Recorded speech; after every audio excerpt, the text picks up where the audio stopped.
Ubertec é uma empresa especializada em desenvolvimento, fabricação, recuperação e nacionalização de peças e subconjuntos para máquinas e equipamentos nacionais e importados.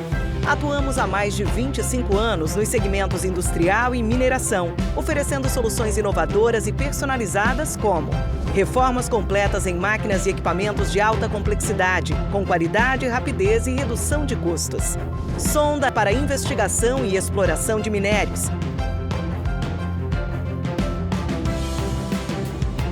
Carrier Ancorador, projetado para fácil movimentação e ancoragem.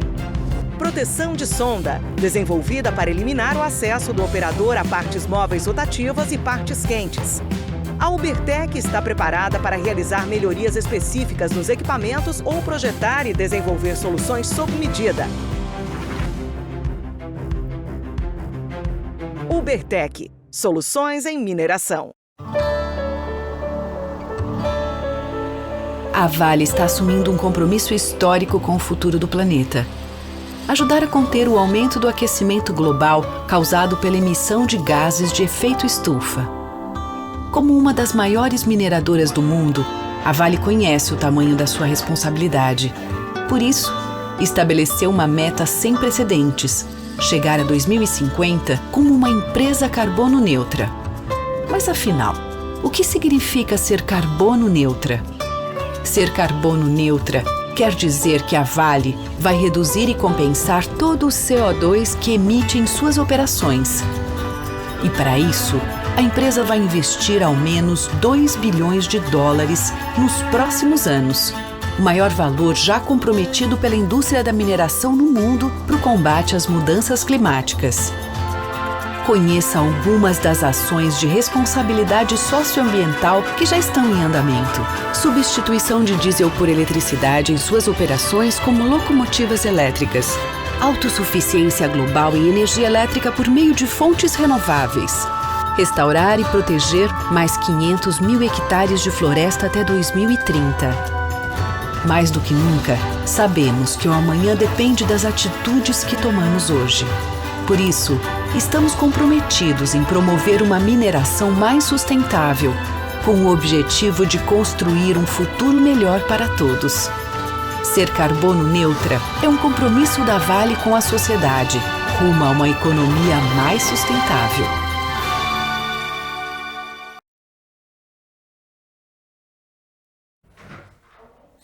Boa noite a todos e a todas. O nosso primeiro dia foi intenso, quer dizer, na realidade, está sendo muito intenso. Mais de 6.500 inscritos assistindo palestras, debates, palestras técnicas, pitch de startups, rodadas de negócio. E olha que a gente ainda tem muito mais 2 dias de Exposibram pela frente. Pela primeira vez, nossa feira virtual também traz um espaço inovador de interação e networking para os participantes. Mina, basta você entrar e o cadastro já está realizado porque está participando do evento e ali você vai poder trocar informações, contatos com quem está participando da Exposibram. A responsabilidade social, tão presente em todas as mineradoras, também está destacada aqui na Exposibram 2021.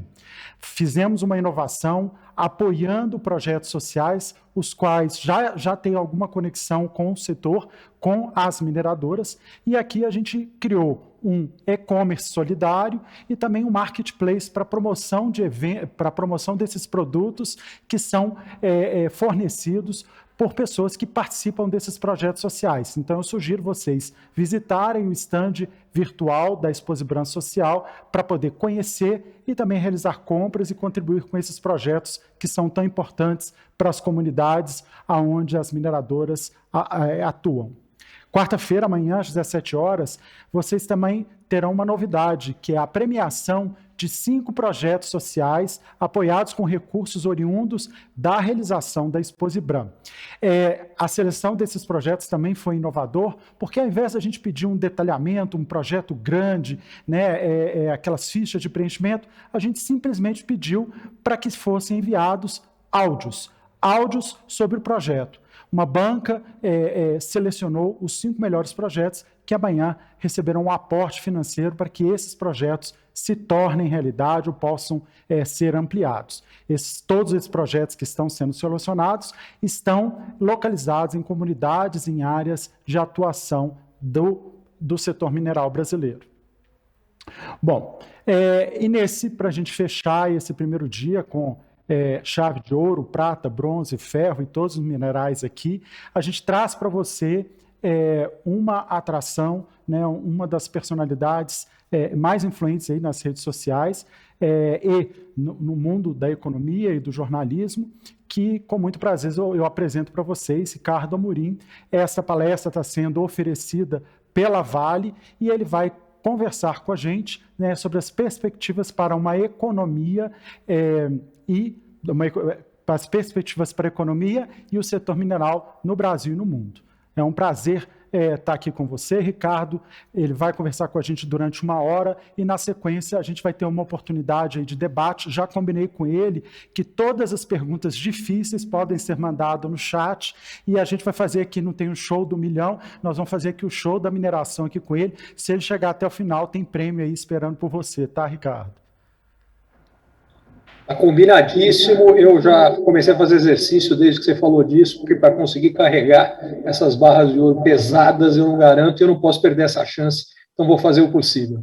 Gente, é um prazer enorme estar aqui com vocês, num momento tão marcante que por toda a humanidade, mas a sociedade brasileira e todos os negócios têm vivido ao longo desses últimos 2 anos. O que eu pretendo fazer aqui com vocês em primeiro lugar, colocar em perspectiva o que aconteceu nesse período pós-pandemia, para olhar um pouco para frente, isso do ponto de vista macroeconômico, o que está acontecendo na economia brasileira, acontecendo na economia mundial e como isso mexe com o setor de mineração, para depois tentar entrar um pouquinho mais no setor de mineração, em alguns temas que eu acho que são importantes, em particular, algumas tendências muito significativas que estão acontecendo no mercado mundial, puxadas pela China, e como eu acho que isso impacta o Brasil, quais são os desafios, quais são as oportunidades, como se colocar em relação a eles, mas eu tenho certeza que a melhor parte da nossa conversa vai ser a parte de perguntas e respostas, porque a gente consegue interagir. Para isso, eu trouxe uma apresentação que eu vou dividir com vocês aqui agora, que eu acredito que a partir de agora vocês devem estar vendo a minha versão marciana aí. Marciana é mais nova, né? Quem fez essa caricatura provavelmente está querendo fazer uma média comigo e fez eu rejuvenescer uns 10 anos aí. Mas, enfim, a primeira coisa que eu queria chamar a atenção é o seguinte: a economia brasileira nos últimos 10 anos viveu um período bastante desafiador. A gente teve 3 crises, todas elas importantes. A primeira, a do segundo mandato dos anos Dilma. A gente teve uma contração econômica grande e quando estava começando a recuperar, no meio do caminho veio a greve dos caminhoneiros. Ela foi muito mais curta, ela foi dura, significativa, mas durou muito pouco tempo, e aí veio seguida da maior delas todas, que é a crise econômica causada pelo coronavírus. A gente teve a maior contração econômica que a economia brasileira já registrou nos últimos 120 anos, isso todo mundo de alguma forma soube.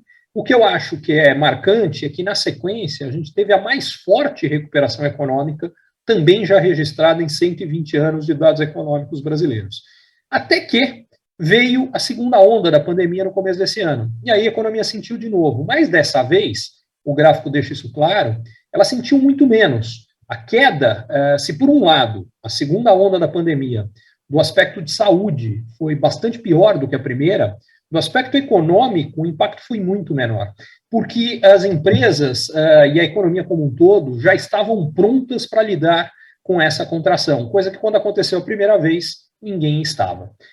E, mais importante, a gente já tem o sinal nos últimos meses, depois que a gente conseguiu controlar a segunda onda, acelerou o ritmo de vacinação, caiu muito o número de pessoas contaminadas no Brasil, hospitalizadas e o número de mortes pelo coronavírus, e, por consequência, a confiança não só na questão de saúde, mas também na economia cresceu, a economia já vem dando sinais de resposta e eu acredito que pelo menos nos próximos 1, 2 meses é o que deve acontecer. A gente vai continuar com uma recuperação forte E surpresas que aconteçam, eu acredito que elas vão ser positivas, os números vão ser melhores do que as pessoas, ou do que o mercado como um todo vem projetando. Isso gera uma expectativa minha há algum tempo. Já no final do ano passado, quando o mercado projetava um crescimento do PIB esse ano só de 3%, eu já projetava na faixa entre 5% e 6%, que é o que vai acabar acontecendo esse ano. Agora, tem algumas mudanças importantes de desempenho setorial que estão acontecendo. E que, diga-se de passagem, pelo menos a mudança deste momento, não é a mais favorável aos setores de atuação de vocês, que é o seguinte: o setor que mais demorou a se recuperar da contração causada pelo início da pandemia em fevereiro e março do ano passado foi o setor de serviços. E é fácil entender por quê. Foi o setor mais impactado por medidas de fechamento de atividades econômicas para a proteção da saúde das pessoas. Então, quando você pega setor de turismo, restaurantes, bares, cabeleireiros e serviços em geral, por muito tempo esse pessoal teve que ficar fechado. Ou quando não teve que ficar fechado, as pessoas estavam limitando muito o uso dos serviços. O que acontece agora? Com a normalização, e depois de muito tempo com as pessoas com medo e limitando o que estavam fazendo, acontecem duas coisas. Uma favorável a toda a economia, que é o que eu chamo de efeito eu mereço. Então, depois de muito tempo sem poder viajar, sem poder sair, e com medo de perder o emprego, porque a economia, será que vai piorar de novo? Se tiver uma outra onda da pandemia, o que vai acontecer? As pessoas seguraram o consumo. E aí, na hora que abre, elas falam, pô, eu mereço poder viajar, poder ir ao restaurante, poder ir a um show, poder comprar um sapato novo, um carro novo, o que quer que seja. Então, isso aumenta a demanda como um todo, para tudo. E isso é uma das razões do que eu falava numa expectativa de surpresa positiva dos próximos números da economia brasileira. Agora, tem uma mudança de para onde esse gasto está indo. Dinheiro que até recentemente ia para a compra de produtos e que, portanto, movimenta todo o setor industrial brasileiro, está sendo deslocado para a parte de serviços, porque é exatamente a parte de serviços que está mais ligada ao que as pessoas deixaram de consumir por mais tempo e agora estão querendo voltar a consumir. Acho que setor de eventos e turismo são os dois exemplos mais óbvios do que eu estou comentando. Então, se por um lado demorou muito mais para a recuperação de serviços, ela agora está mais forte. Quando a gente olha para a indústria, é exatamente o contrário. A recuperação veio muito antes, a gente passou dos níveis da pandemia, já está fazendo quase 6 meses, 6 meses do último dado disponível. Mas em relação ao momento que a gente está hoje, a gente já está falando foi logo no começo desse ano. Só que os últimos dados da indústria foram ruins por duas razões. Uma razão é temporária, a outra vai demorar um pouquinho mais. A que é temporária e que deve ser revertida nos últimos meses é que, quando veio a segunda onda da pandemia, houve, em grande parte do comércio, uma preocupação de que a queda de vendas pudesse ser parecida com a que foi na primeira onda. E aí o comércio reduziu muito as encomendas para a indústria. E a indústria perdeu venda e perdeu produção. Só que, na prática, eu vou mostrar para vocês daqui a pouquinho, as vendas do comércio não se contraíram tanto quanto o comércio temia. E o resultado dessa contração menor das vendas do comércio foi que a gente passou a ter uma queda no total de estoque, tanto no comércio quanto na indústria. E o resultado disso aqui, por sua vez, é que vai ter que ter uma recomposição se, de fato, a demanda continuar mais forte, como eu dizia. Só que o outro problema, esse ainda não está resolvido, que vem do lado da oferta e não da demanda. O problema é o seguinte: a gente teve uma falta de matérias-primas, de componentes, encarecimento de energia brutal no Brasil e no mundo. Talvez o exemplo mais marcante seja o setor automotivo, quando, por conta de uma falta de semicondutores, você chegou a ter que parar a produção de automóveis no Brasil e em vários outros países no mundo. Só que esse não é um problema exclusivo do setor automotivo. Eu vou entrar mais a fundo quando eu falar da economia mundial e falar mais especificamente o que está acontecendo na China, mas, infelizmente, eu acho que é um desafio que a gente vai ter que lidar por mais algum tempo e ele continua impactando de uma forma um pouco mais negativa o setor industrial. Agora, a boa notícia, como eu dizia, é que a demanda vinda do comércio, essa vai estar boa. porque o comércio sentiu quando veio a segunda onda, mas sentiu muito menos do que na primeira, e já voltou a crescer, já está crescendo, e já deve ter um desempenho mais forte nos próximos meses, mesmo ainda que o comércio esteja perdendo uma parte da renda que estava indo para o comércio antes, e que agora está indo para o setor de serviços. Agora, o setor mais forte da economia brasileira neste ano, e na realidade tem sido com frequência ao longo dos últimos 20 anos, é o agronegócio.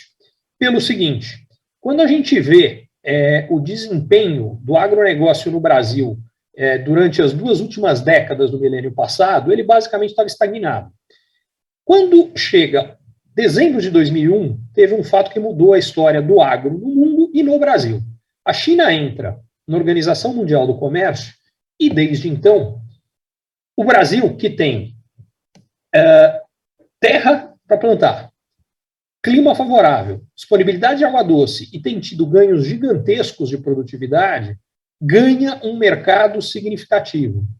Eu estou trazendo isso aqui à tona pelo seguinte, onde eu acho que isso impacta toda a indústria, na questão de logística e distribuição, porque a partir disso aqui a gente mudou o fluxo migratório no Brasil.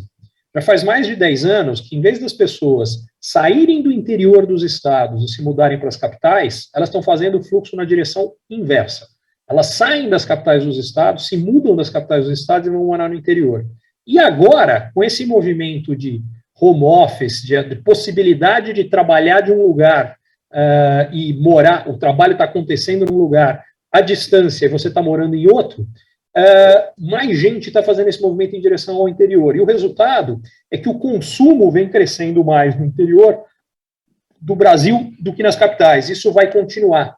Então, isso é importante porque todo o processo de logística fica mais difícil quando os consumidores estão mais espalhados. E vai ser essa a realidade de alguns dos clientes do setor de mineração. Eles vão vender para clientes que vão estar cada vez mais espalhados pelo Brasil. A outra coisa que está mudando, que eu acho que é importante nesse ano, é quem está com dinheiro no bolso e podendo consumir. No ano passado, basicamente, o que segurou o consumo no Brasil foi o programa de auxílio emergencial. Se vocês olharem as barrinhas verdes, que representam o total de salários pagos no Brasil, vocês vão ver que no ano passado, em todos os trimestres, teve uma queda muito significativa. Só que, olhando para as barras amarelas, dá para notar que elas foram mais do que compensadas, as quedas de salários pagos, porque muita gente perdeu o emprego, pelo programa de auxílio. Só que essas duas coisas não vão necessariamente para os mesmos bolsos, porque o programa de auxílio, por uma série de razões, da forma como ele foi concebido, ele vai principalmente para os brasileiros de renda mais baixa. E aí, a diferença é que, como é um programa muito caro, a quantidade de dinheiro necessária é muito mais do que o governo brasileiro tem à disposição, o governo teve que reduzir muito esse programa de auxílio para 2022. E o resultado, para 2021. E o resultado, como vocês veem na tabelinha do lado direito em cima, é que no ano passado, a gente teria tido, sem os estímulos econômicos, uma queda de quase 8% na renda de todos os trabalhadores brasileiros, e a gente teve um crescimento de quase 4%. Esse ano, ao contrário, a parte sem estímulo, que é que depende de emprego e salário, está crescendo e crescendo bem. Só que a parte total, por conta da redução do estímulo, está caindo. Qual é o bolso que está com menos dinheiro esse ano? Basicamente, o consumidor de renda mais baixa. O ano passado foi ele que puxou o consumo no Brasil. Então, supermercados foram muito bem, setor de alimentos foi muito bem. Por quê? Quem estava consumindo, consumia principalmente produtos básicos, porque as necessidades básicas não estavam atendidas. Agora está acontecendo o contrário, porque o que está puxando a recuperação do consumo é a recuperação do emprego.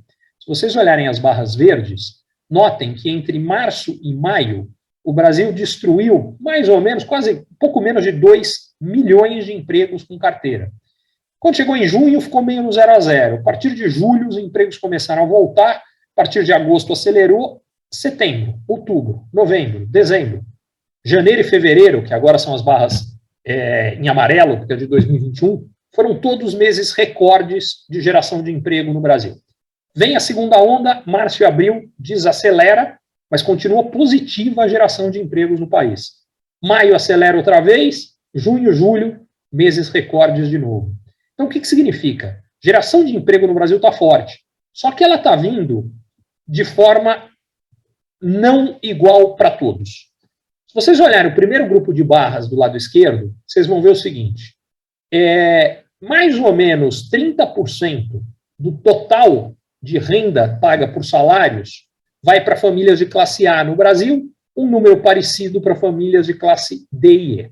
Olhando o segundo grupo de barras, a gente vê que a diferença é que enquanto as famílias de classe A representam um pouco mais de 3% do total das famílias brasileiras, as de classes D e E são mais da metade das famílias brasileiras.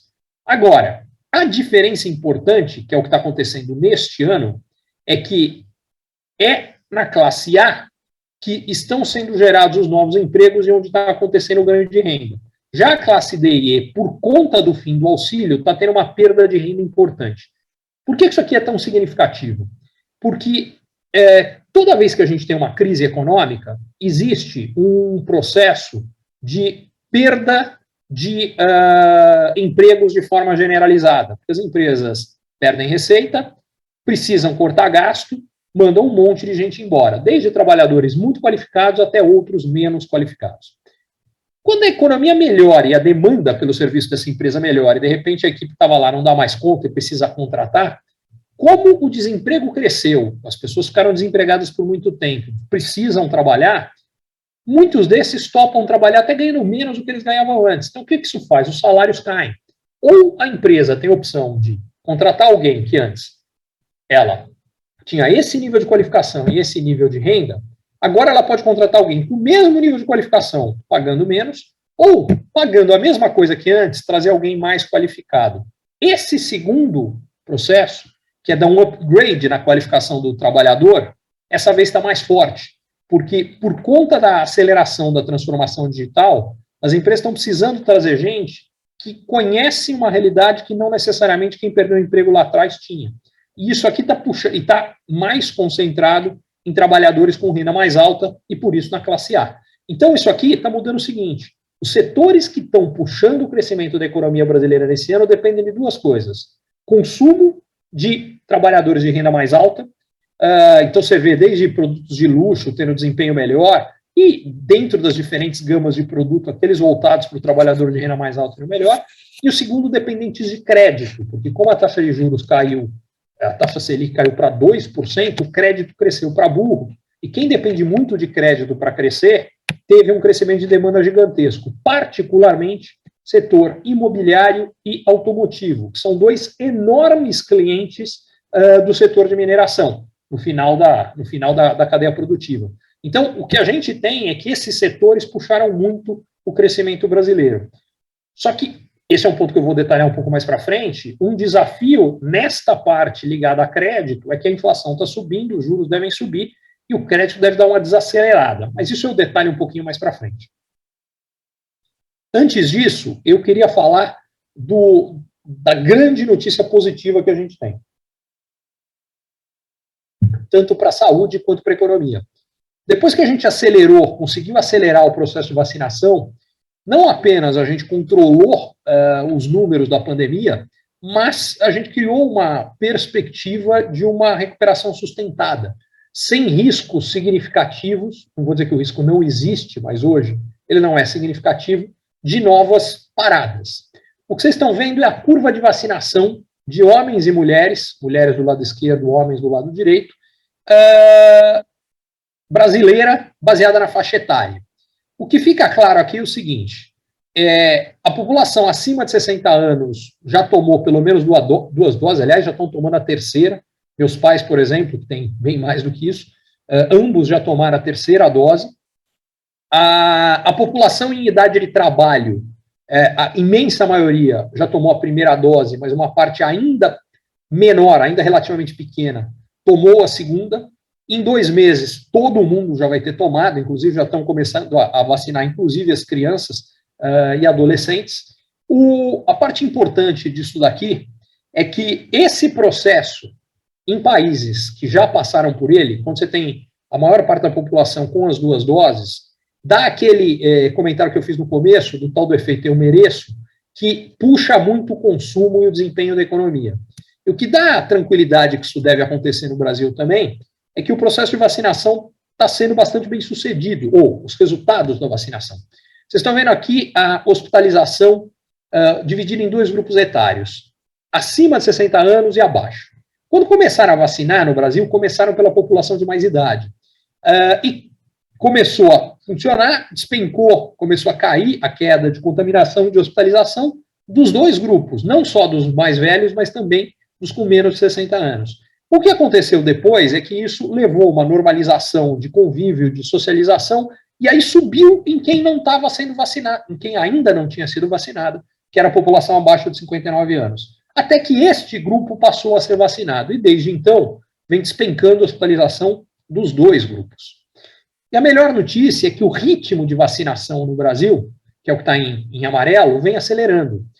Vem acelerando mês a mês, com altos e baixos, mas isto aqui cria uma perspectiva, como eu dizia, que no máximo 2 meses, provavelmente menos, a gente tem todo mundo vacinado, seguro, e aí a mobilidade, que é o quanto as pessoas estão usando transporte público, carros nas ruas, gente em shopping center, gente em restaurante, enfim, é um índice que o Google calcula, ela sobe. No último trimestre desse ano, provavelmente, ela vai ser maior do que foi nos níveis pré-pandemia, o que também significa que a atividade econômica vai ganhar um impulso forte, importante, que deve ajudar. E isso se sustenta porque o número de óbitos continua despencando no Brasil, está no menor nível em bastante tempo, a gente está falando em mais ou menos 1 ano, é o nível mais baixo que a gente já teve, e começando a se aproximar dos níveis do início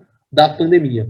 E o número de casos, basicamente, a mesma coisa. Essa alta que vocês estão vendo aqui, recente, ela é uma distorção dos dados, porque ela foi consequência de casos que já eles eram anteriores, mas que não tinham sido reportados. Então, por isso que deu esse salto, mas o que a gente vê é que desceu e continua no nível lá embaixo. A gente já consegue ver que depois dessa subidinha, passou o efeito disso 7 dias depois, a gente continua nos mesmos níveis que a gente já estava antes.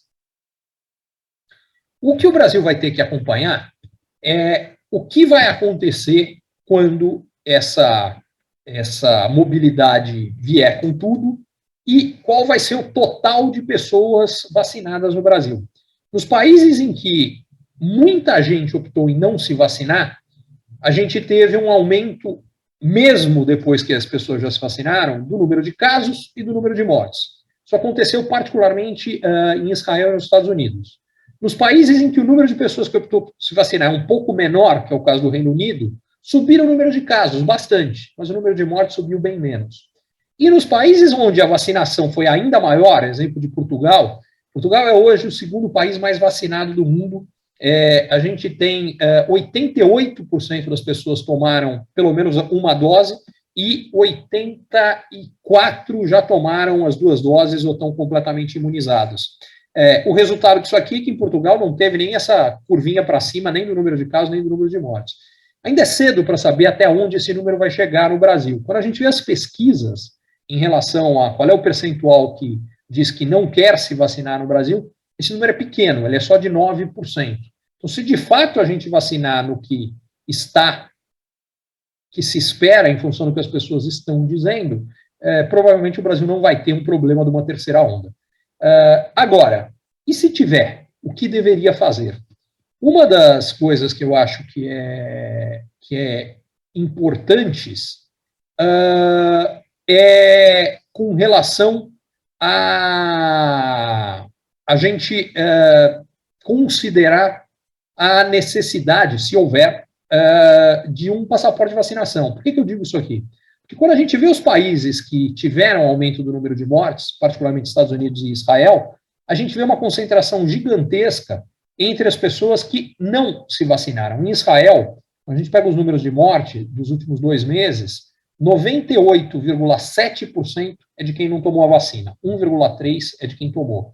Os Estados Unidos, vocês estão vendo os dados por estado aqui, mas o dado nacional como um todo, só 2% das mortes foram de pessoas que tomaram a vacina. 98% nos últimos 2 meses também, pessoas que não tomaram. O que isso tudo significa?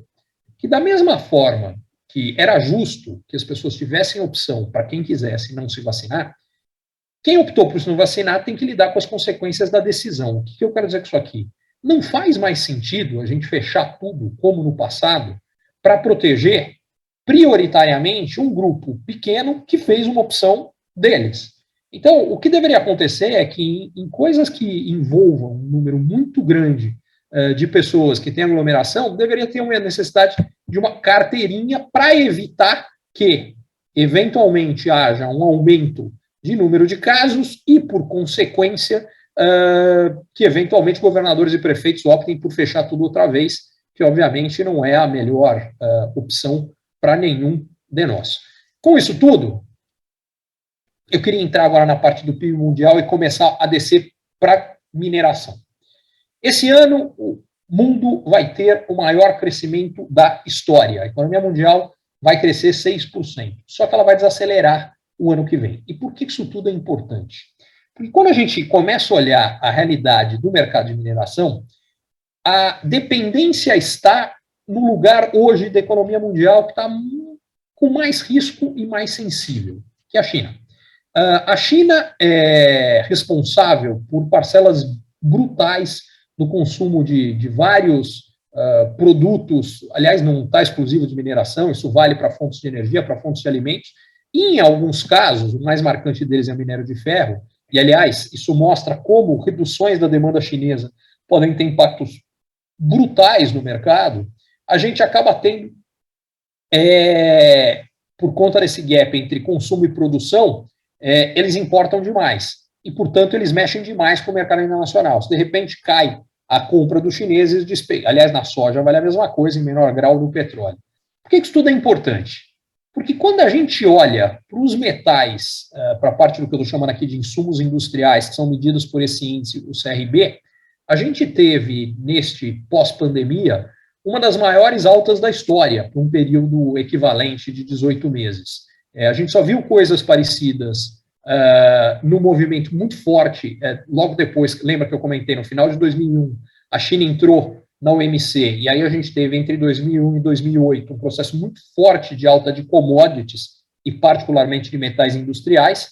A gente teve, depois da crise financeira global, um outro, e esse aqui é o terceiro, são os três mais significativos do último quarto de século. O risco disso aqui se a economia chinesa passar por uma desaceleração maior, é que esse processo não se sustente ao longo do ano que vem. O que me preocupa na China? O que mais me preocupa é o tamanho da alavancagem financeira que há. Nas últimas semanas começou a se falar muito da questão do mercado imobiliário chinês, particularmente da dívida da Evergrande, que é a terceira maior incorporadora chinesa, que tem uma dívida significativa e que a empresa está passando por dificuldades de pagamento. A grande questão é que, primeiro, não é só a Evergrande, todo o setor imobiliário chinês está super alavancado. Segundo, o que levou os problemas da Evergrande está tendo impacto negativo em várias outras incorporadoras chinesas. Fundamentalmente, o governo chinês, notando que os preços dos imóveis na China estavam subindo muito mais do que a renda, e estava começando a dificultar para que os chineses pudessem comprar imóveis, o governo chinês tomou medidas para desacelerar o mercado imobiliário. O problema é que várias dessas incorporadoras se endividaram demais com bancos na China, bancos na Europa e nos Estados Unidos, e no mercado de capitais, no mercado de eurobônus, emitiram dívidas. Para vocês terem uma ideia, no ano passado, mais da metade dos títulos emitidos por países ou por empresas de países emergentes foram emitidas por incorporadoras chinesas. Então, o que isso significa? Se começar a ter um processo de quebra dessas incorporadoras, o calote que essas incorporadoras vão dar em dívidas que elas têm vão causar perdas financeiras em bancos nos Estados Unidos, na Europa, na própria China, que provavelmente, dependendo do ritmo em que isso aconteça, tem chances gigantescas de gerar uma nova crise financeira global como a de 2008, só que de proporções provavelmente muito maiores.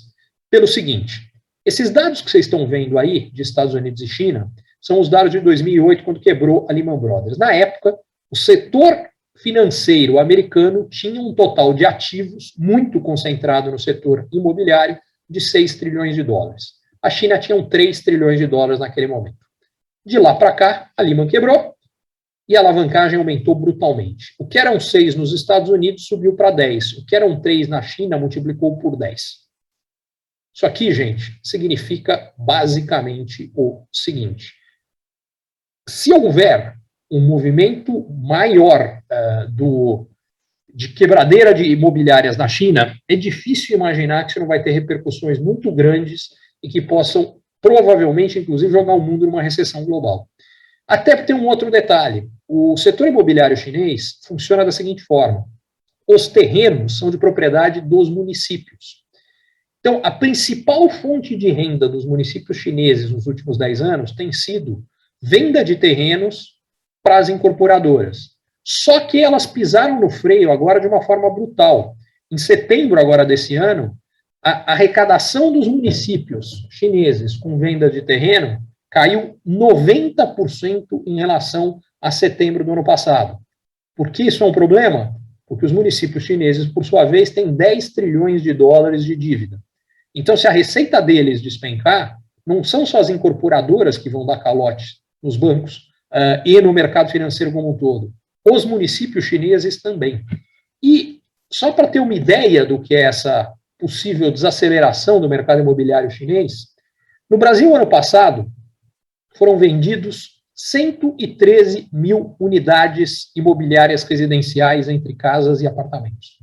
Nos Estados Unidos, no pico da bolha imobiliária, foram lançados 2 milhões e 100 mil, quase que 20 vezes aqui o número brasileiro. Só que a China não são 20 vezes o número brasileiro, são 200. Na China, no ano passado, foram vendidas 22 milhões de unidades de casas e apartamentos. Mais ou menos um terço disso, pouco menos de 7 milhões, foram apartamentos e quase 15 foram casas. Um pouco mais de 15, aliás, foram casas. Diga-se de passagem, esses números têm oscilado pouco ao longo dos últimos 10 anos, é o número de lançamentos que a gente tem tido anualmente na China. Então, uma desaceleração disso aqui, uma outra forma de olhar para isso, tá? Quando houve o estouro da bolha imobiliária americana, o consumo anual per capita de cimento nos Estados Unidos e todos os países europeus que tiveram estouro de bolha era de 400 quilos por habitante por ano. Tá? Na China, esse dado é de 1.300 quilos por habitante por ano. Lembrando que a população chinesa, como todos sabemos, é disparada a maior do mundo, com exceção da Índia, que é próxima da dela. Então, o grande desafio, em particular, para toda a economia mundial, mas em particular para o setor de mineração e o setor de commodities em geral, é uma eventual desaceleração muito forte da China. A boa notícia é que a China tem um sistema onde o governo tem um controle muito maior disso tudo do que em outros países. Eles têm um volume de reservas internacionais muito significativo. A gente está falando de quase 4 trilhões de dólares, então ajuda a lidar com isso. A má notícia é que, somado a esses desafios, tem outras questões ambientais que o governo está lidando que multiplicam isso aqui, que é o seguinte, ainda hoje, quase 60% da energia consumida na China vem de queima de carvão. O resultado é que o ar, em várias regiões chinesas, está com uma qualidade horrorosa e dando problemas de saúde muito graves, e o governo resolveu encarar isso de frente. Ele dividiu as zonas industriais chinesas em 3 categorias, as vermelhas, amarelas e as verdes. E o resultado desse processo é que a China teve no caso das zonas verdes, elas estão funcionando normalmente. As amarelas estão com restrições. Várias indústrias estão podendo trabalhar alguns dias, mas não todos. E as vermelhas estão tendo alguns casos de indústrias que estão sendo completamente fechadas, particularmente no setor petroquímico, no setor, a gente está tendo, que usa uma série de não só o setor petroquímico, mas o próprio setor químico, que é, por sua vez, matéria-prima para um monte de condição, toda a parte de materiais plásticos, enfim, isso aqui está tendo uma redução gigantesca de produção, o que também tem um impacto negativo. E aí, isso aqui traz o seguinte quadro. Quando a gente olha para o mercado de mineração brasileiro em relação ao mercado mundial, a gente tem dois componentes. Vamos primeiro olhar para trás para depois olhar para frente. Começando olhando para trás, o que a gente tem é que nos últimos 2 anos, quando começa a pandemia, a gente teve um processo gigantesco de queda de demanda que ninguém sabia quanto tempo ia durar. Resultado, caiu a demanda, muita gente cortou a oferta. Para pegar o exemplo chinês, por exemplo, na parte de aço, a gente teve um monte de fábricas que simplesmente foram fechadas. O resultado desse processo foi uma redução de oferta. Só que, na sequência, os governos no Brasil e no mundo deram os maiores estímulos econômicos que nós já vimos, tanto do lado fiscal, em outras palavras, dinheiro gasto pelo governo e que colocou mais dinheiro no bolso das pessoas, quanto pelo lado monetário. A taxa de juros no Brasil caiu a 2%, mas na Europa, nos Estados Unidos, ela se tornou negativa. E o resultado é que isso aqui estimulou o crédito e setores, mais uma vez, que são clientes do setor de mineração, são muito sensíveis a crédito. Moral da história, a demanda de toda a parte de mineração explodiu de crescer quando a oferta tinha caído. Os preços foram aos céus.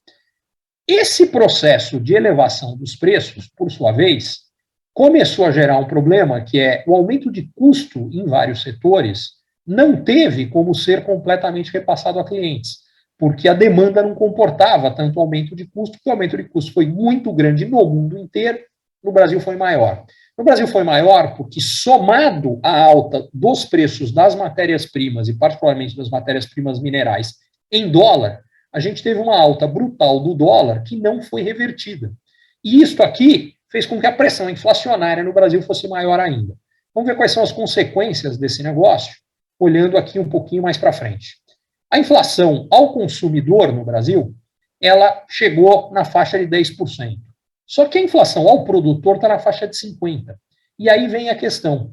Isso aqui significa o seguinte, se a demanda aumentar no Brasil, e agora ela está aumentando porque os empregos estão voltando, as empresas vão aproveitar essa demanda maior para recompor margem. E ao recompor em margem, os preços vão subir, a inflação também. Isso aqui é a razão pela qual eu acredito que a inflação vai continuar mais alta do que está sendo previsto pelo mercado e que, por consequência, os juros no ano que vem vão subir mais. Ao subirem mais, eu acredito que a Selic no ano que vem pode chegar em 2 dígitos no Brasil. Isto, por sua vez, vai frear a expansão de crédito. Se for pegar o setor imobiliário, por exemplo, que é muito intensivo em uso de commodities, o que a gente tem é que o crédito imobiliário nos últimos 12 meses cresceu mais de 100%.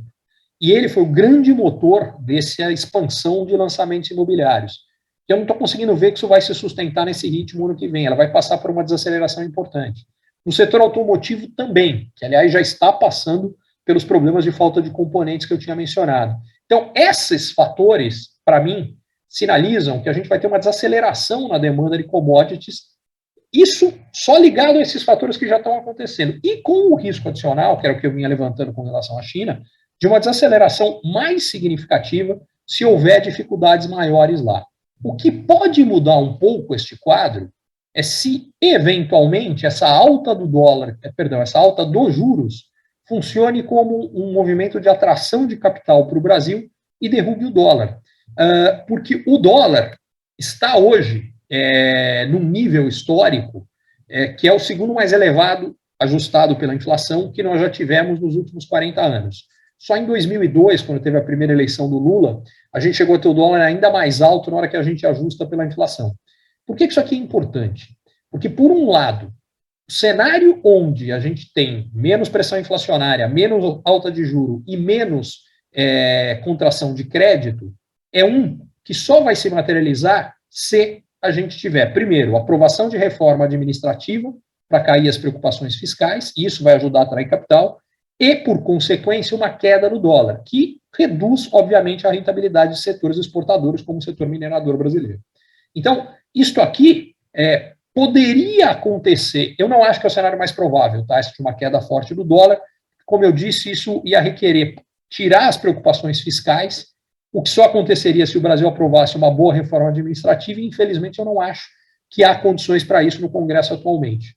Agora, se acontecesse, o Brasil possivelmente atrairia um volume muito grande de recursos de exportadores que estão no exterior. Quando eu falo muito grande, estou falando de 60 bilhões de dólares, tá? E essa entrada de dólares no Brasil derrubaria ainda mais o dólar. E quando a gente compara a trajetória do dólar em relação ao real e em relação a outras moedas de países emergentes, o que a gente vê é que se no começo da pandemia o dólar subiu em relação a todo mundo, depois, quando a economia mundial se fortaleceu, o dólar caiu e caiu abaixo dos níveis pré-pandemia no resto do mundo, enquanto no Brasil ele continuou muito alto. Então, se o real seguisse daqui para frente a mesma trajetória das moedas dos outros países emergentes, ele poderia cair para níveis próximos a 3,60. Eu não acredito que isso vai acontecer, porque tem eleição ano que vem, o que gera preocupações. Agora, pode cair para 4,5? Um cenário mais positivo pode. É o mais provável? Não é.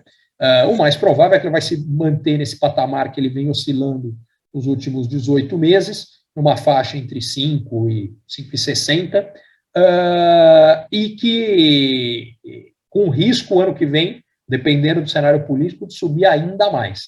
Mas há essa possibilidade, particularmente porque os termos de troca, que é o preço que o Brasil exporta em relação ao que o Brasil importa, subiram bastante. E, normalmente, quando isso acontece, o real fica mais forte, o dólar cai. Mas, como eu dizia, só se resolver esse buraco aqui, essa boca de jacaré que abriu, entre gastos do governo, que desde o segundo mandato do governo Dilma subiram muito, e receitas que não subiram no mesmo ritmo. E depois da pandemia, vocês veem que a boca de jacaré abre mais ainda. E precisa da reforma administrativa para fechar isso aqui. Então, esse é o grande desafio que o governo vai enfrentar. O último ponto que eu queria, penúltimo, aliás, que eu queria trazer para vocês antes da gente ir para a parte de perguntas e respostas, é a questão de energia e a questão do ESG e ambiental, que é um tema que ganhou muita força. O que vocês estão vendo aí é o processo de aquecimento global nos últimos 170 anos e como ele acelerou nos últimos 10. Quanto mais vai abrindo isso aqui, mais a temperatura está aumentando em relação à temperatura média, mês a mês, em 1850 no mundo.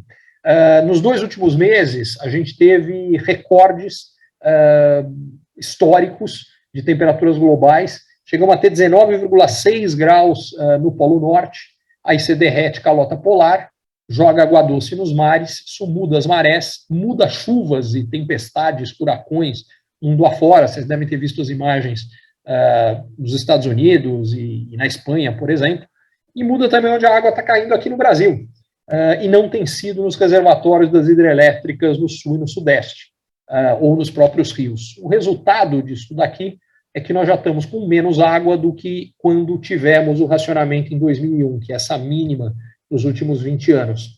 Se o ritmo de chuvas previsto pelos meteorologistas se confirmar nos próximos 2 meses, a gente, em novembro, se nada for feito, teria que ter um racionamento de energia. Eu acho que a gente não vai chegar nesse ponto. Mas para não chegar nesse ponto, infelizmente, eu temo que o custo da energia vai subir ainda mais do que ele já subiu agora, nesses próximos meses, exatamente para reduzir a demanda de energia, para que não falte energia. E isso é uma outra coisa que deve ter um impacto negativo na economia brasileira e no crescimento do ano que vem. Então, se por um lado, eu acho que os próximos meses, 2 meses, o Brasil talvez cresça mais do que as pessoas estão projetando, eu, ano que vem, estou preocupado, com medo de que o crescimento vai ser menor do que o mercado projeta e com risco até da gente ter uma nova recessão e crescimento negativo, dependendo do cenário externo, dessa questão de energia e do próprio cenário de China. E o último ponto, que é a questão do ESG. É um negócio que eu acompanho há bastante tempo, porque em 1993 eu participei de um concurso que a IBM e a Scania fizeram no mundo inteiro, que tiveram como parceiros no Brasil o Banco BCN e a Gazeta Mercantil. Acabei ganhando o concurso e fui para a Suécia passar 1 mês conhecendo como é que eles estavam usando tecnologia para para aumentar a produção, limitando impactos ambientais. E desde então eu venho acompanhando esse tema. E por muito tempo eu ouvi muito discurso, mas muito pouca prática. Eu acho que a partir da mudança de posicionamento dos investidores nos últimos 2 anos, pós-pandemia, eu acho que isso aqui é um tema que veio para ficar. E eu acho que ele é importante, particularmente no setor de mineração no Brasil, porque eu acho que a oportunidade que a gente tem é que a importância do Brasil como um player global nos últimos 10 anos, ela infelizmente diminuiu. A gente tem um potencial absolutamente gigantesco em mineração, e perdeu bastante mercado, em particular para a Austrália, mas quando você vê Estados Unidos também, quer dizer, no fundo o que a gente vê é o seguinte: qual é a característica básica de países mineradores? São países com extensão significativa de território, em países onde a população é menor, isso é ainda mais marcante. Então, quando você junta o caso de Austrália e Canadá, eles não só têm um território muito grande, mas têm uma população pequena. Mas quando você vai olhar os outros países que são importantes nesse mercado, a gente vê essa característica, é uma característica brasileira. Então, a gente precisa criar condições regulatórias para que isso aconteça. E eu acho que na forma de se buscar isso, a gente vai sim ter que levar muito a sério a questão do ESG, e o Brasil tem algumas vantagens importantes, inclusive de matriz energética. E eu acho que essa é uma questão a ser muito bem explorada. E o último tema, antes de passar para a parte de perguntas e respostas, que eu queria chamar a atenção de vocês, que é o que eu estou chamando aqui de grande aceleração, das transformações para o mundo digital. A gente vem tendo já há um bom tempo um processo de desmaterialização ou digitalização, no início para o computador, depois para o celular, né, que aí vai parar no nosso bolso as informações o tempo inteiro, e agora com esse processo de home office para as nossas casas. Só que o ponto que eu queria chamar a atenção de vocês é olhar com o olhar da opinião pública, porque se eu falava que a gente precisa criar uma legislação que crie condições da expansão do setor, isso não vai acontecer se a gente não tiver a opinião pública vendo isso como uma oportunidade e não como um risco.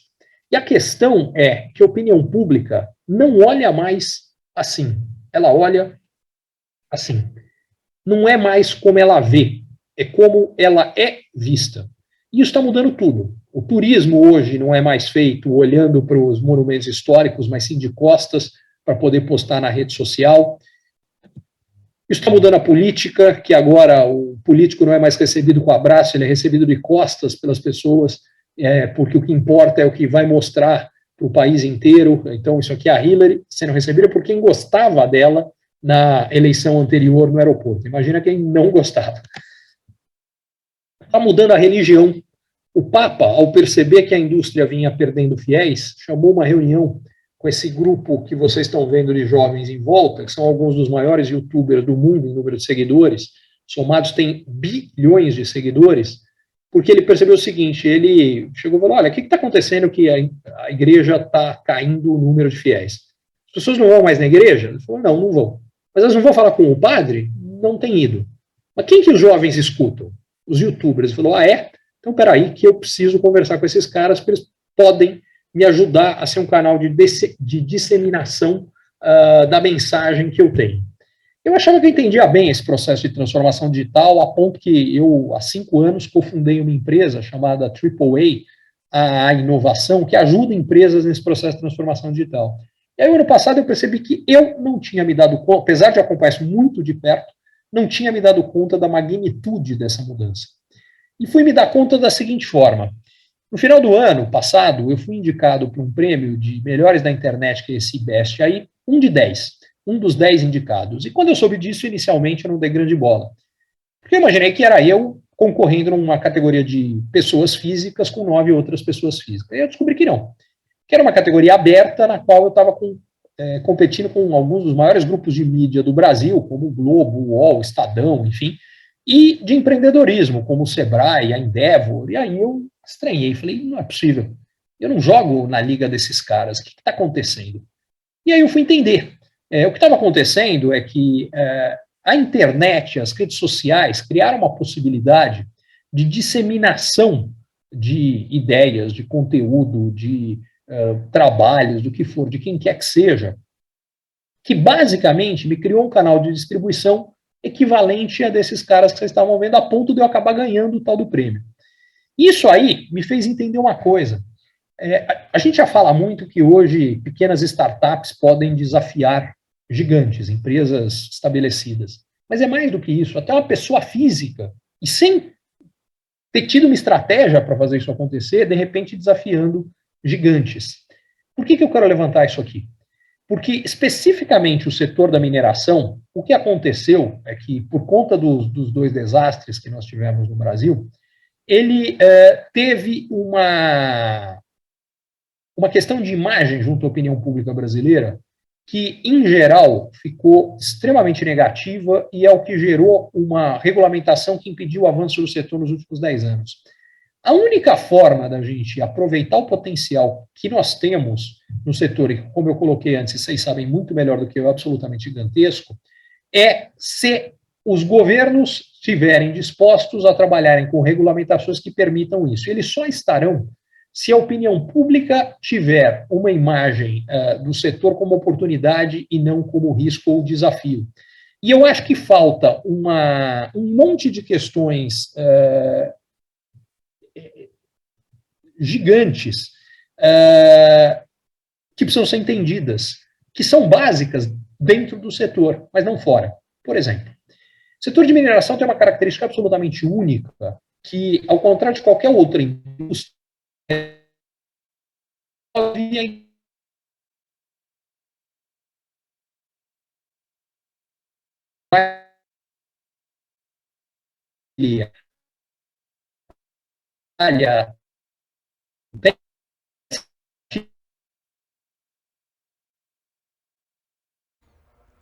Ricardo, você está me ouvindo? Ricardo? Só um pouco nós tivemos aqui, perdemos a conexão com o Ricardo, nós já vamos voltar. Só um minuto, estamos reconectando com ele, agradeço a participação de todos.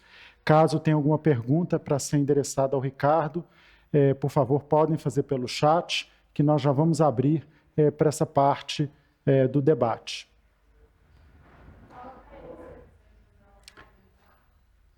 Conectado? Enquanto isso, não terminamos ainda, né? Fazendo ao vivo é assim mesmo. Eu gostaria de aproveitar esse momento, né, para agradecer os nossos patrocinadores, que são responsáveis e que nos ajudam a poder promover a Exposibram. Temos o patrocínio Diamante da Vale, patrocínio Platina da Ubertec, patrocínio Ouro da Anglo América, da Kinross e da Nexa. Também contamos com patrocínio Prata da Mosaic Fertilizantes, da Mineração Uzi Minas e da Volvo.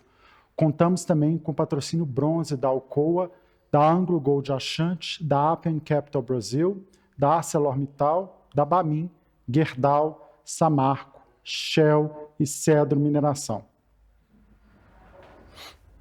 Ricardo, já conseguimos aí a conexão com você? Voltamos. Conseguiram sim, eu continuo ouvindo vocês muito bem. Então vá lá. Se você quiser terminar. Vamos lá, combinado. Mas é só para fechar e a gente já vai para a parte de perguntas e respostas. Mas são meus dois últimos slides, meus dois últimos recados.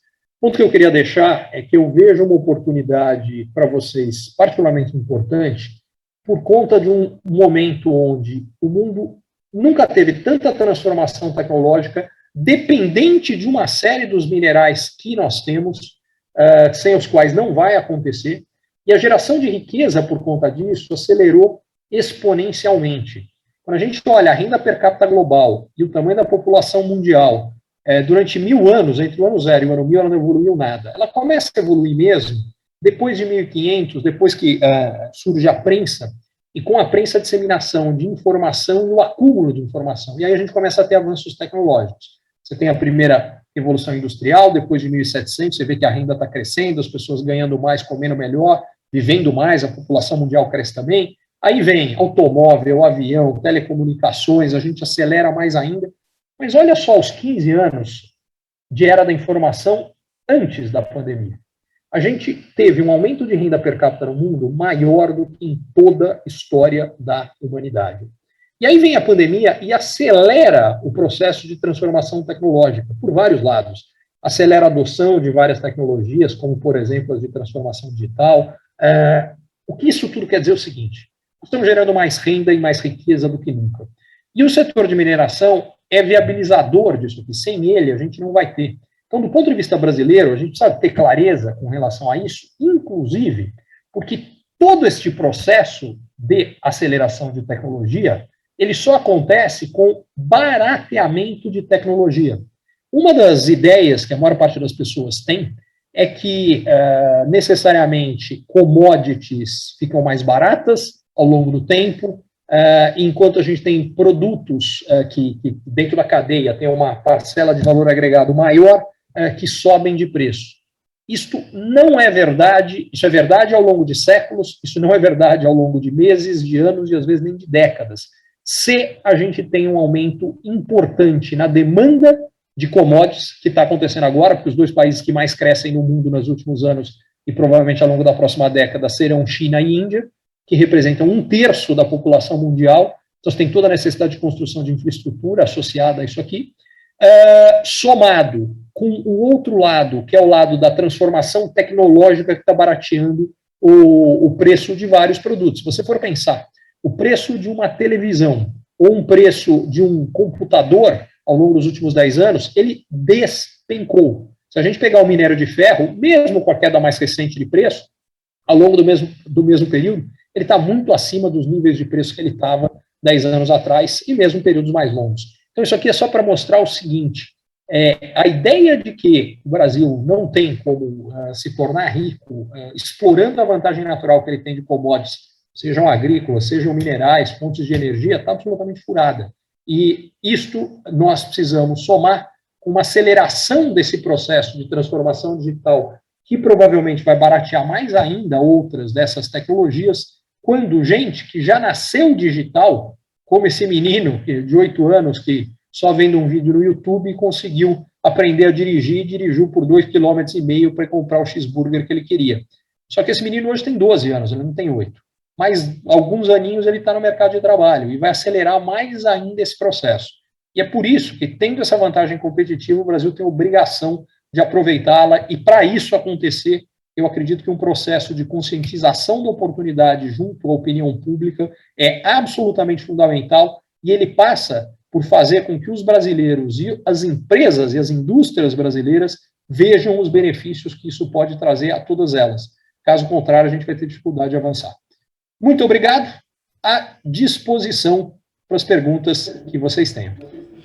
Bom, as perguntas agora são perguntas difíceis, igual a gente combinou, tá, Ricardo? Mas, já que você falou de tecnologia, de mudança de comportamento, eu não poderia perder a oportunidade também de tirar uma foto com você, né? Pelo menos virtualmente. Opa! Aqui. Nós vamos fazer um selfie aqui para todo mundo ver que eu estou pelo menos mediando aqui a conversa com você. E foi isso que a gente... Peraí, tem mais uma aqui. Aí. Ricardo, obrigado. Vamos começar agora a pergunta. E muito do que você falou, a gente tem acompanhado aqui acontecendo em eventos, né, como o nosso tradicional Exposibran, que não dá para ser mais como antigamente. Né? Tudo mudou, não só virtualmente, mas o potencial de impacto que você tem e abrangência, ela multiplicou. Eventos presenciais, nós estávamos acostumados a fazer com 55 mil pessoas participando, só que hoje, além daqueles que estão, né, nos assistindo aqui, outros terão oportunidade ao longo do tempo, né, de assistir o que ficou gravado, o que ficou registrado aí nos eventos. Bom, eu queria começar, quem estiver aí participando com a gente, por favor, podem mandar perguntas pelo chat, está chegando aqui para o nosso debate. O meu combinado com o Ricardo é um programa aqui, um show da mineração, né? Quero ver até que nível ele vai chegar. Ricardo, a gente tem aqui uma pergunta sobre a crise energética, né? Que ela é recorrente no Brasil, que aumenta o custo de produção no país, não poderia impulsionar a transição energética para principalmente fontes mais sustentáveis, ou seja, até que ponto essas fontes sustentáveis podem contribuir, inclusive, com uma melhora na economia? Eu acho que de forma importante. Quando a gente vê a expansão de fontes sustentáveis de energia, historicamente, no Brasil e no resto do mundo, ela sempre acontece quando, por alguma razão, essas energias se tornam mais competitivas do ponto de vista financeiro. E tem 3 caminhos para isso acontecer.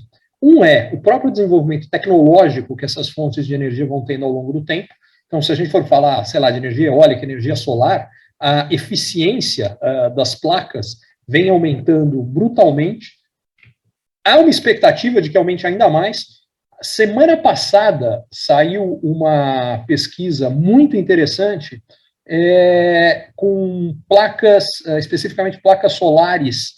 Eu estou tentando lembrar qual era o mineral usado e agora acabou de me dar um branco, mas que normalmente essas placas são de silício, essas aqui não eram de silício, e basicamente eram 10 vezes mais eficientes. E aí vem a questão onde eu queria chegar.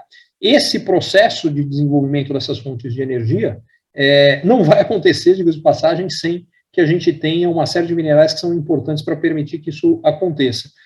Mas essa é a primeira razão, avanço tecnológico. A segunda é aumento do preço da energia, da fonte tradicional de energia, que é o que está acontecendo no Brasil nesse momento.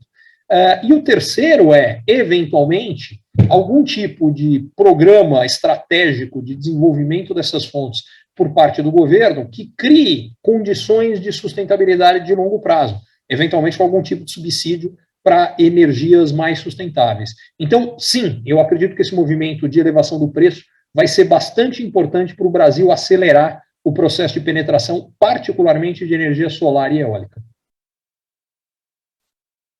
Temos aqui uma pergunta diretamente do Peru. Escrevo do Peru, excelente apresentação, uma boa leitura do processo internacional da economia. Estamos frente a um novo superciclo dos minerais. Se sim, se estamos, quanto tempo isso pode durar? Quais os desafios frente às maiores demandas da população para participar na rentabilidade mineira e no desenvolvimento sustentável? Ou seja, a relação do setor mineral com aquelas populações nos territórios onde as atividades são desenvolvidas. Bom, eu acho que tem duas partes. Com relação ao superciclo, eu acredito que sim, nós estamos em um superciclo.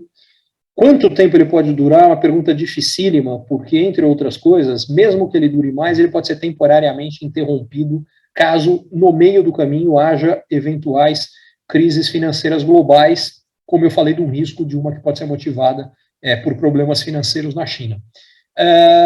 Mas, a priori, esses superciclos, quando acontecem, eles são medidos em muitos anos, e não em poucos. Então, a sensação que eu tenho é que, se a gente vê o movimento dos últimos 2 anos, eu acredito que ele é o início deste superciclo. Agora, por que eu acredito nisso? Porque a gente tem, por um lado, um aumento significativo de demanda global. Então, o que significa isso aqui? Os países que mais crescem são os mais intensivos em uso de matérias-primas, e isso vale tanto para o lado da parte metal e mineral e energia, quanto para o lado da parte de alimentos. Eu estou falando de China e Índia. Isso nada indica que vai mudar ao longo dos próximos 10 anos. Aliás, o ciclo... A China provavelmente vai passar ao longo dessa década por uma desaceleração do ritmo de crescimento. Isso deve acontecer, já vem acontecendo, aliás, nos últimos anos, mas ela deve continuar. Por outro lado, a Índia ainda deve ter um ciclo de desenvolvimento longo e em ritmo acelerado por um período, talvez, de mais 20, 30 anos. A Índia está hoje, em termos de renda per capita, no ponto onde a China estava há 20 anos. Ainda tem na Índia 400 milhões de pessoas vivendo com menos do que $2 por dia. O que basicamente significa o seguinte: a Índia tem um déficit de infraestrutura gigantesco e tem um déficit alimentar também gigantesco.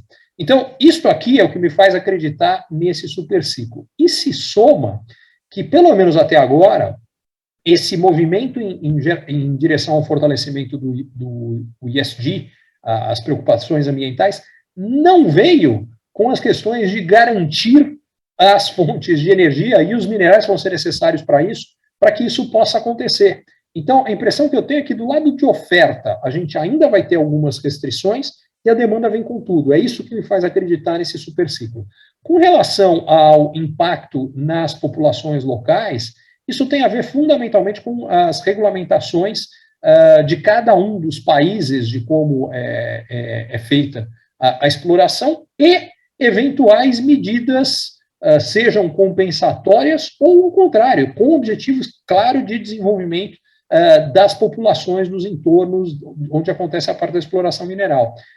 O que eu acredito é que, voltando àquela questão do que eu dizia de percepção de opinião pública, eu acredito que é de interesse das empresas do setor buscar fomentar essa economia regional, primeiro porque evita uma série de problemas que muitas vezes paralisam operações e que atrapalham o bom funcionamento dos negócios, mas segundo, porque isso vai ter um impacto importante daquela questão de que a opinião pública tenha uma visão favorável do setor, que, por sua vez, acaba gerando regulamentações muito mais benéficas para o país, mas para o próprio setor também. Tá ótimo. Só falando, obrigado pelas suas explicações. A Maruana fez um comentário aí no chat de Bom Joaquim, aqui em Minas Gerais. Obrigado pelo seu comentário. Como diz respeito especificamente a uma empresa, a gente já vai encaminhar o seu comentário. Tá? Muito obrigado, Maruana. Recebemos aqui, Ricardo, uma pergunta interessante sobre o futuro, né? Senhor Ricardo Amorim, para os jovens, o que tem a orientar sobre o futuro da mineração e quais as áreas são mais promissoras para a qualificação? Tem um físico norueguês chamado Niels Bohr, que fala que previsões são muito perigosas, principalmente a respeito do futuro. Então, perguntas sobre o futuro são particularmente difíceis, mas eu não vou fugir dela, não. O que eu acredito é que, quando a gente olha quais são os setores mais promissores para os jovens, em geral, o que os jovens precisam pensar é quais são as transformações que vão acontecer. Por que eu estou colocando isso aqui? Porque se eles olharem para o que já é realidade, principalmente considerando que nós vamos viver mais, as carreiras das pessoas terão que ser mais longas, porque senão a aposentadoria não vai pagar, não vai dar conta do tempo que a gente vai viver. Então, eles precisam pensar, olhar o que é provável que vá acontecer, sei lá, se falar de alguém que tem 20 anos hoje, ao longo dos próximos 30 a 50 anos. Então, eu estaria menos preocupado com o que está acontecendo agora, e mesmo com o que vai acontecer o ano que vem e depois, e tentar olhar quais são as tendências que podem ser transformadoras. Porque se o jovem entender disso, e efetivamente essas tendências se materializarem, as oportunidades para quem entender bem disso vão ser gigantescas. Então, para tentar responder de uma forma mais específica, por exemplo, o exemplo que eu dei, eu acho que todo mundo tem claro que as energias limpas vão ter que ter um papel mais importante na matriz de energia de qualquer país. Isso é verdade. Primeira coisa, a gente tem que ter uma matriz diversificada de energia, porque cada matriz tem seus tendões de Aquiles. Então, vamos pegar a matriz brasileira. A gente tem uma participação muito pequena de carvão, o que tem a vantagem que não tem um aspecto poluidor importante.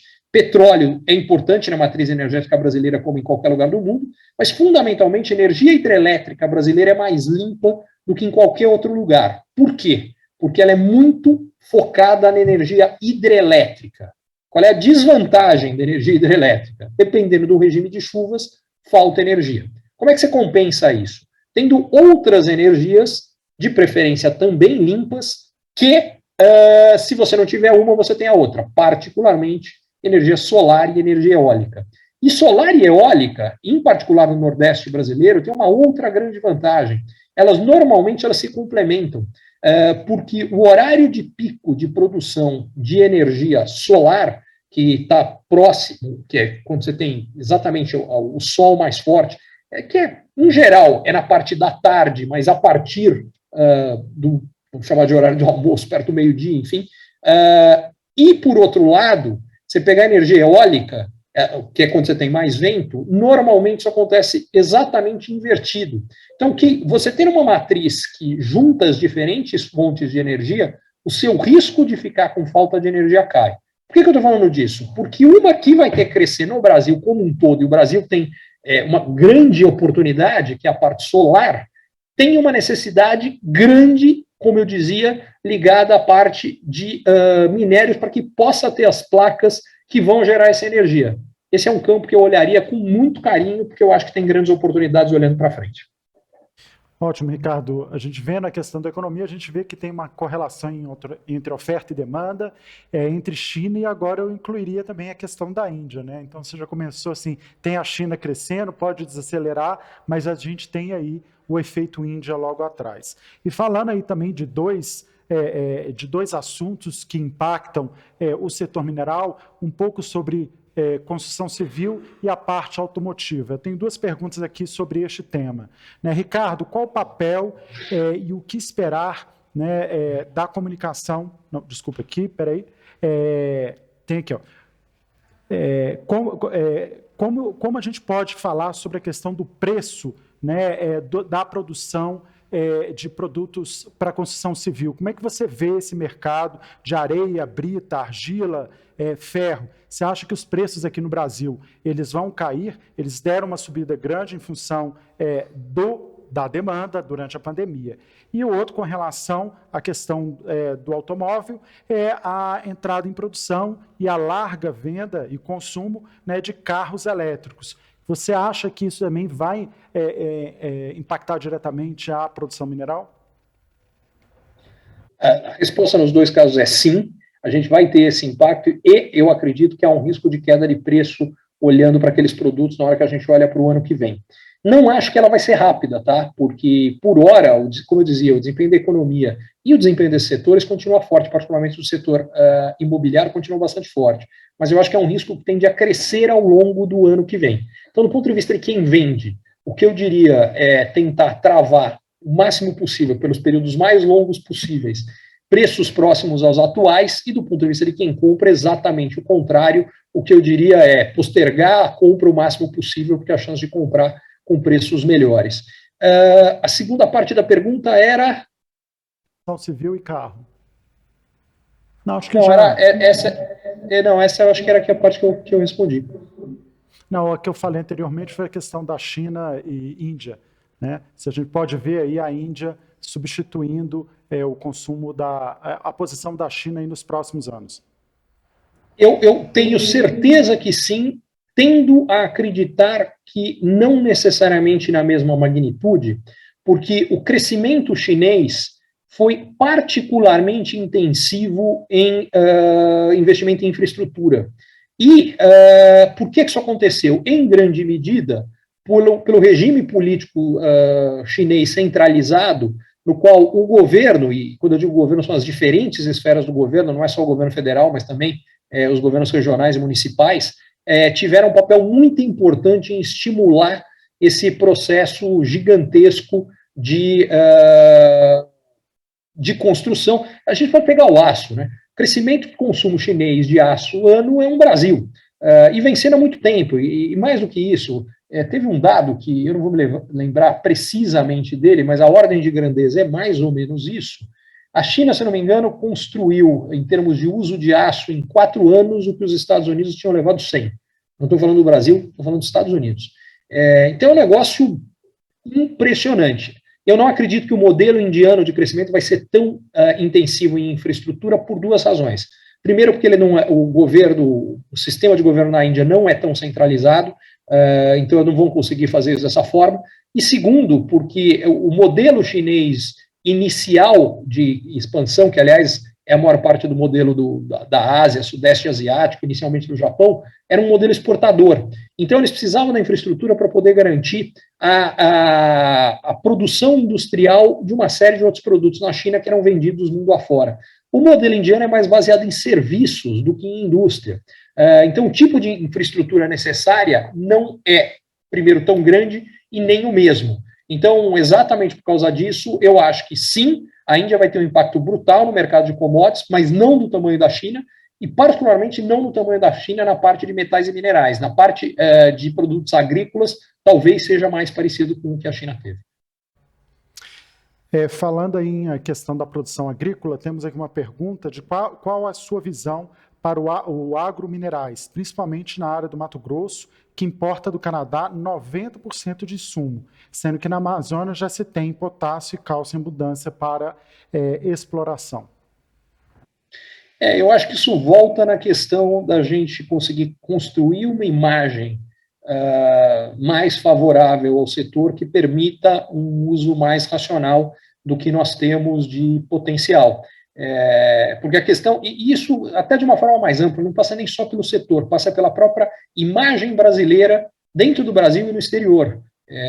Pegando a questão da Amazônia como exemplo, o Brasil tem uma imagem externa associada à questão ambiental, mas muito pior do que é a realidade, e que está associada fundamentalmente às declarações de autoridades públicas brasileiras que passaram para fora, e isso foi exacerbado lá fora até por razões protecionistas, uma imagem de que não estamos nem aí para nada disso, quando não é verdade. Então, se a gente for pegar, por exemplo, de proteção ambiental, 66% do território brasileiro, 2/3, está em áreas que são ou reservas florestais, reservas indígenas, APPs, que são áreas de proteção permanente, que também não podem ser tocadas, partes de propriedades agrícolas que não podem ser mexidas na mata original. O que eu quero dizer é o seguinte: o segundo país que mais protege, que tem uma maior parte do seu território que também não pode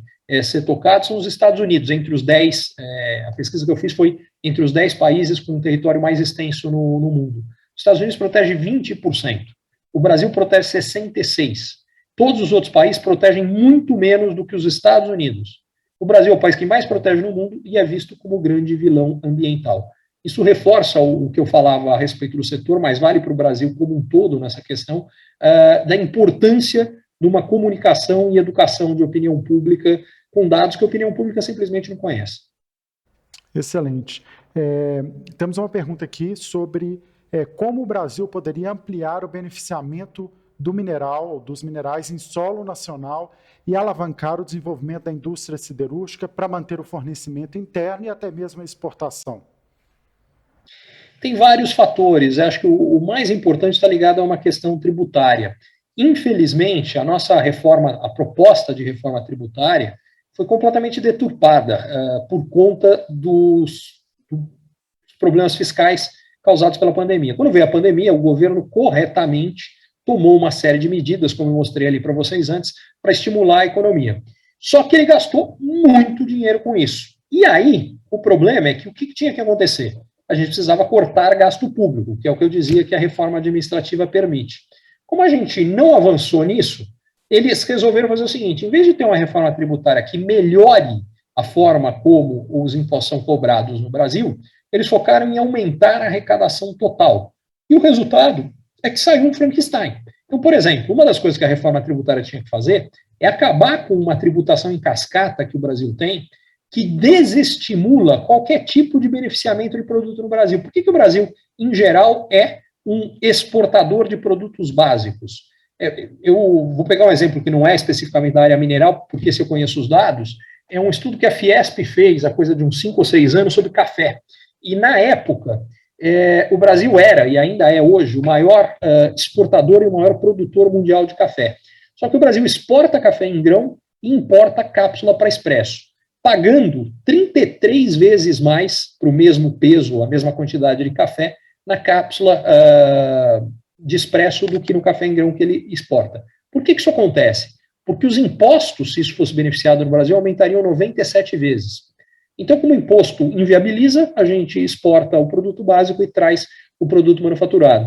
E é o que faltaria a gente fazer aqui, quer dizer, aproveitar essa abundância que nós temos de metais e minerais para fortalecer toda a cadeia de produção industrial brasileira. O problema é que, a legislação tributária não ajuda, e o segundo é falta de capacidade, muitas vezes, logística. A gente tem um problema gravíssimo de um custo de transporte muito elevado por falta de infraestrutura de logística em todos os modais. Então, isso vai desde a parte de portos, ferroviária, rodoviária, enfim. Uma das coisas que é chocante, tem um estudo do Fórum Econômico Mundial com 148 países. Em nenhum modal de transporte o Brasil está entre os 100 primeiros. A gente está no grupo de baixo em qualquer um deles. É preocupante esses dados, Ricardo. Como você enxerga o papel da economia circular nesse processo? Os coprodutos ou subprodutos podem agregar valor de alguma forma, principalmente aqueles oriundos da mineração? Eu acho que sem dúvida, e principalmente, como eu dizia, com o fortalecimento do conceito e da importância dada, hoje principalmente por investidores, e principalmente investidores internacionais, mas cada vez mais eu acredito que isso vai ser ao longo do tempo, não acontece de hoje para amanhã, esse é um processo gradual, por consumidores, principalmente consumidores de renda mais elevada. A questão do ESG, a questão de oportunidade de reciclagem em geral, é uma oportunidade gigantesca. Então, sim, eu acredito que a economia circular é algo que deve ganhar muita força, eu diria, ao longo das próximas, mais que os próximos anos, das próximas décadas. Eu acho que é algo que veio para ficar, e, por outro lado, que também não vai ter uma mudança brutal desse ano para o ano que vem. Eu acho que é um processo, mas é um processo importante, significativo, e que deve ganhar força ao longo do tempo. Ótimo. Já estamos chegando ao final, temos algumas perguntas, mas se tiver mais alguma coisa, ainda dá tempinho aí de colocar no chat. Os minerais hoje voltados para a economia verde, utilizados para energia, produção de energia limpa, por exemplo, são uma boa aposta que o Brasil poderia fazer nesse momento, principalmente do aumento da consciência com relação às questões ligadas ao ESG? Eu acredito que sim. Acredito que essa é uma aposta que tem que ser feita. Os ganhos são múltiplos.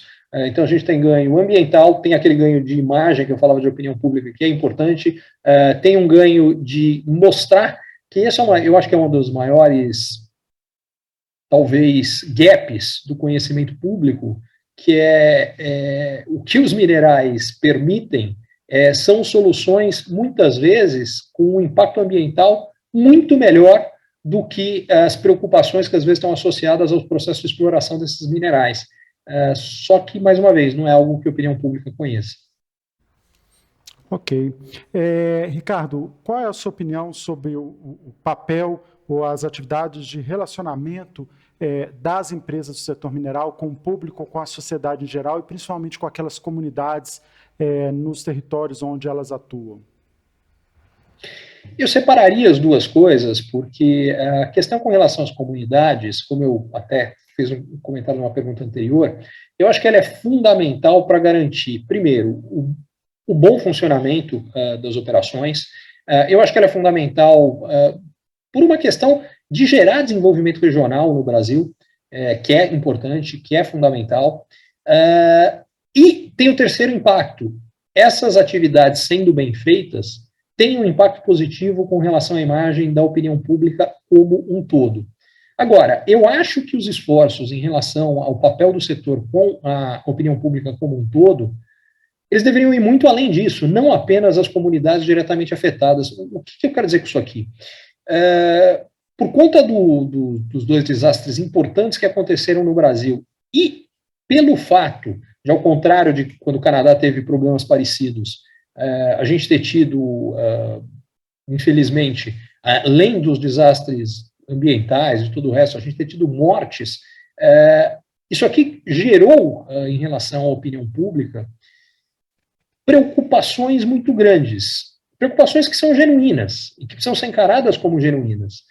E, por outro lado, que precisam ser equilibradas pelo outro lado da história, que é qual é a vantagem, qual é o potencial, o que essa exploração mineral bem feita, com os cuidados que devem ser tomados, traz. Então, o que eu acho é que a gente ficou com uma discussão desequilibrada, uma discussão que passou a ter só um lado, e isso é perigoso. Quer dizer, se a gente não olhar para os cuidados que precisam ser tomados para evitar desastres ambientais e problemas que podem sim ter impactos negativos nas vidas das pessoas, a gente estaria cometendo um crime. A gente tem que fazer isso. Mas eu acho que a gente está cometendo um outro crime hoje, que é não olhar o impacto de geração de renda, de riqueza, como isso pode gerar melhora para comunidades locais, para a economia brasileira como um todo e para a vida dos brasileiros como um todo. Então, nesse sentido, eu acho que é importante fazer os dois tipos de esforço, em paralelo. Ok. Se você tivesse que deixar 3 mensagens para o setor mineral, quais seriam elas? O primeiro, não perder de vista o tamanho da oportunidade e trabalhar junto à opinião pública e reguladores para que ele possa acontecer. O segundo, entender as transformações que a produção no mundo e a sociedade estão passando e passarão ao longo das próximas décadas para que o setor esteja inserido neste processo. E eu diria que eu fico com esses dois, porque se juntar esses dois, o sucesso já está garantido. Ou o terceiro é só partir para o abraço, vocês podem me convidar de novo para a gente comemorar juntos os resultados. Porque conseguindo fazer esses dois acontecerem, eu não consigo ver como o setor não vá dar um salto gigantesco. E, realmente, a última pergunta agora, se você tivesse que deixar 3 recados para o Brasil, para que a gente deixe de ser o país do futuro, né, e seja realmente o país do presente. O primeiro deles, eu diria, é focar em qualificação das pessoas. Num mundo em que as transformações estão mais aceleradas, a capacidade de adaptação a essas transformações se torna mais importante e mais difícil. Então, se educação sempre foi importante e sempre foi, ela vai se tornando cada vez mais importante quando as transformações tecnológicas de modelo de negócio, de produtos, de processos, de serviços se acelera. E é isso que a gente está vivendo e vai viver. Então, esse é o primeiro. O segundo é um processo que eu diria de empoderamento pessoal de cada um de nós e de cobrança em relação às autoridades do que tem que ser feito. Nós brasileiros, e eu diria latinos e latino-americanos em geral, temos uma tendência forte a nos queixarmos muito de problemas reais que acontecem, mas esperarmos que a solução não venha da gente, que alguém, em geral, no caso de política, a expectativa de um salvador da pátria que vai resolver tudo por nós.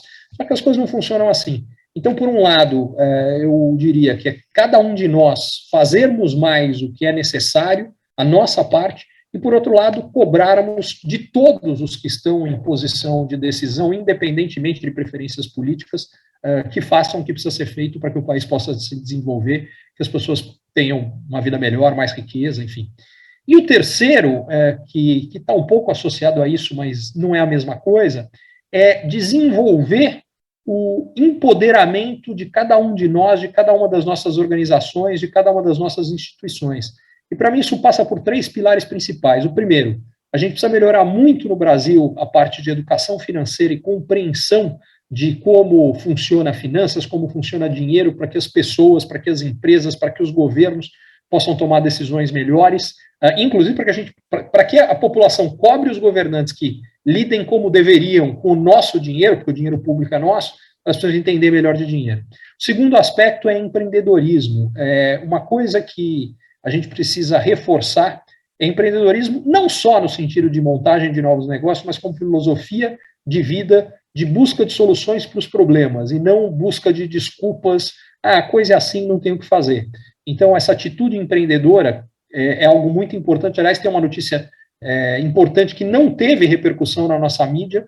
Na semana passada, o Senado aprovou que tanto nas escolas quanto nas universidades, de forma transversal, a gente inclua empreendedorismo no currículo brasileiro. Falta ser aprovada pela Câmara, mas se isso acontecer, eu acho que pode ter uma mudança de mentalidade gigante no Brasil, muito importante. E o terceiro ponto é a inovação. Porque é a inovação que gera o desenvolvimento, que gera soluções novas, que gera soluções melhores, que gera a capacidade da gente construir um futuro melhor do que o presente e um presente melhor do que o passado. Se a gente fizer tudo igual, a gente se mantém onde está. É a inovação que joga essa curva para cima e que faz com que a gente possa ter um futuro melhor. Então, apoiar nesse tripé inovação, empreendedorismo e bom entendimento de finanças e de matemática financeira em geral, eu diria que é o terceiro ponto que eu colocaria. Tá ótimo, Ricardo. Foi um prazer esse bate-papo com você. Obrigado pela sua apresentação. O setor mineral agradece. Estamos sempre de portas abertas, mesmo que neste momento virtuais. O prazer é todo meu e eu espero fazer novas conexões aqui do Alumínio ao Zinco com vocês. Iremos sempre de A a Z e desejando muito sucesso a todos. Obrigado, Ricardo. E como bem dito por ele, né, a questão de inovação, educação e empreendedorismo estão aí nos conteúdos que nós estamos tratando na Exposibran 2021. Já temos mais de 6.500 inscritos e lembrando, quem perdeu alguma coisa no primeiro dia, pode ir lá de volta na plataforma, está on demand, então nós somos Netflix aí aqui do setor mineral, está tudo lá guardado, você pode assistir.